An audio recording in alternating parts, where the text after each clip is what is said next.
Kuala Lumpur, Mahkamah Tinggi di sini hari membenarkan permohonan penulis dan penerbit buku Guy Is OK A Christian Perspective untuk membatalkan Perintah Pengharaman Kementerian Dalam Negeri KDN. KDN sebelum itu mengeluarkan perintah pengharaman itu pada 27 November 2020 terhadap buku yang ditulis Nyo Boon Lin dan penerbitnya, Chong Ton Sin. Menurut Hakim Mahkamah Tinggi, Datuk Noorin Badarudin ketika membaca keputusannya permohonan semakan kehakiman bahawa kandungan buku itu tidak membuktikan fakta atau asas undang-undang yang menyebabkan KDN mengharamkannya.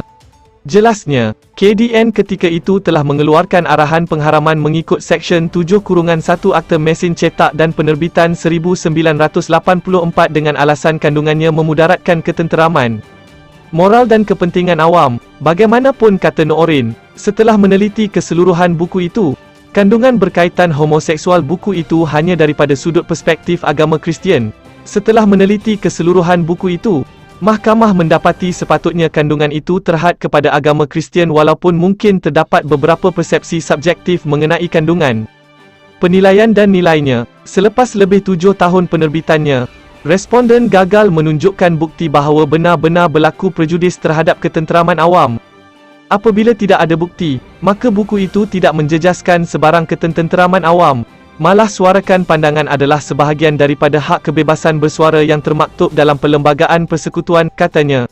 Sebelum ini, dalam semakan kehakiman itu, pemohon mendakwa larangan KDN terhadap buku mereka itu tidak rasional kerana tidak ada kejadian yang tidak diingini yang dicetuskan bahan itu diterbitkan lebih 7 tahun lalu.